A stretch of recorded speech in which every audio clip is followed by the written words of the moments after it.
Hello everyone, this is Akansh Suman here. Now we are going to discuss the third type of kinematic pairs, that is according to the type of closure.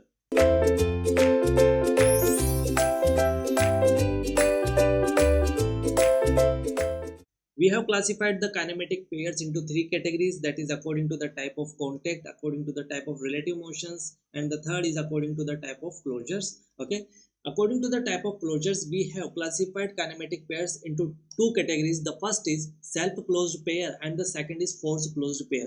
From the exam point of view, you must remember that self-closed pair is also known as closed pair. That is also known as closed pair. Okay.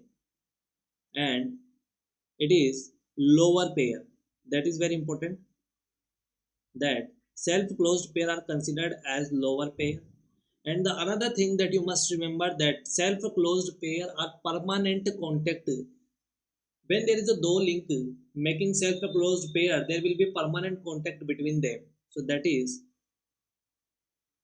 permanent contact. Okay, permanent contact.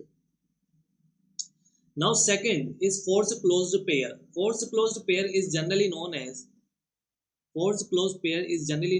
open pair. Open pair. Now you need to understand the meaning of force closed.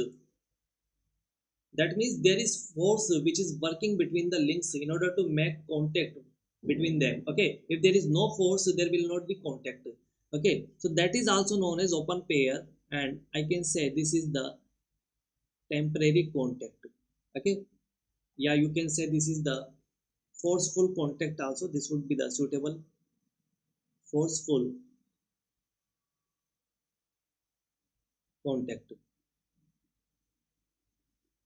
For example, when you open the door, suddenly you have seen in the hospitals and the office, when you open the door and when you left it out, the door will close automatically. So that is means that is working on the force closed pair. The link between them is open pair. Okay, so that is why the example of the force closed pair is door closure. Okay, door closure. So you can see there, if there is no force working, on the door closure, so when you open the door, as you open the door and you are going to left it out, the door will not be closed if this is not working on the force closed pair. Okay, but since the door is going to be closed when you left it out, that means that is working on the force closed pair, that is also known as open pair. First example, this door closure, and the second example is came and the follower. Came and follower.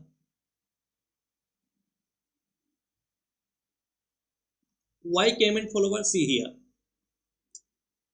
This is a came. Okay. The came is going to be rotated. Okay. Now this is the follower. Okay. There is a spring which is attached to the follower. Okay, the working principle of this spring, that it provides force to the follower in order to make contact with the came. Okay, so that is why this is considered as the forceful contact, because there is a force which is working between them in order to make contact between them. Okay, so came and follow is another example, and if you want to know another example, that is automatic clutch operation. That is automatic clutch operations. Of course, there is a force which is working between the links. Automatic clutch operation. Okay. So now there are the two types of kinematic pairs when we are talking about that according to the types of closure. The first is self-closed pair and the second is force-closed pair. Okay. So basically, from the exam point of view, you must have to remember in the self-closed pair that it is also known as the lower pair and it is having the permanent contact. When I'm talking about the force closed pair, it is also known as open pair and it is forceful contact. And the examples of the force closed pair is door closure, came and follower, and the automatic clutch operations. I already told you about the details of the example, how it is working on the force closed pair. Now you are able to